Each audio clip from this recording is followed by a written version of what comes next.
Education Fellow working in Uganda, and we're here at Mungala Primary School. I'm here with Godwill, who is the WASH officer, and he's going to explain to us what he's doing here, what this project is, so I'll hand it over to him. Okay, thank you, Valencia. I'm called Godwill Odong. I work as Community Health Officer, WASH, at Jomani base. We do carry hygiene promotion in schools, health facilities, and community. And here we have hygiene club members, the girls, and the matron. We're going to move through together with them to check the facilities that we have in place and tell them briefly how to use the facilities. Thank you.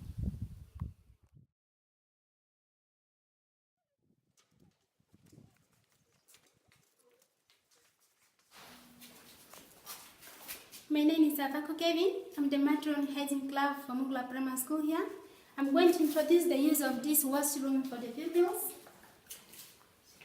So here, at this point, the head matron is switching from English to Dinka because she needs to clearly convey the purpose of the washrooms to her students. These hygiene club members are the change agents who will teach their fellow students about the importance of using the washrooms. So I'll fill you in at this point on the rationale behind the washrooms. Godwill, the WASH officer, collaborated with Claire, the nutrition coordinator, Jackie, the WASH coordinator, Martha, the program manager in Ajamani, and Maurice, the assistant program manager, to find a solution to girls frequently losing time in the classroom during menstruation, because before this washroom, they had to run all the way home to clean themselves and take care of their well-being. The ACF staff decided that creating washrooms that gave girl students privacy to clean themselves, an area to sit down and rest when experiencing common menstruation-related symptoms, and a discrete location to dispose of sanitary napkins would increase their well-being and the time they could spend in the classroom. The washroom has 2 separate private rooms, and given it is a new project, items are still being added to the washrooms as ACF staff consults with school personnel and students. Some of those items are a towel rack for students to hang their towels, a tank that will be filled with water, and a large trash bin. Okay, now let's move on for the rest of the tour. Yes, girls, this is the incinerator for disposing of used pads.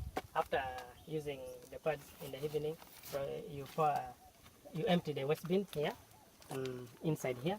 From there, you light the system from here so that it burns. Then from there, the ash will come down, and it's this point where I use for removing the ash. This is basically what we are going to use to dispose of the used pads from inside the washroom. Great.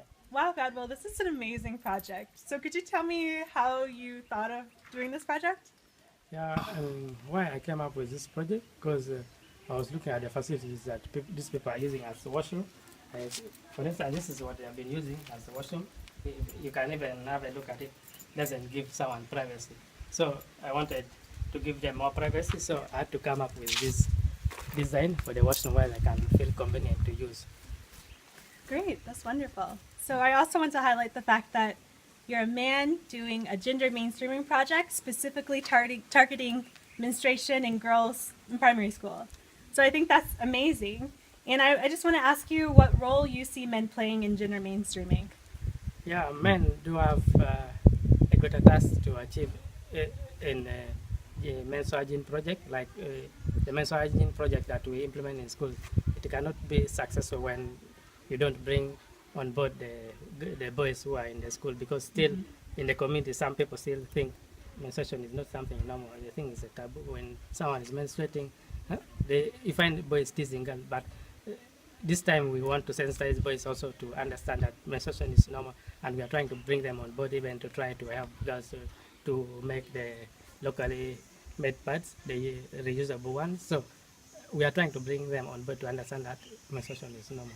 Thank you. That's wonderful. Thank you so much for your hard work, and this is a great project. So congratulations.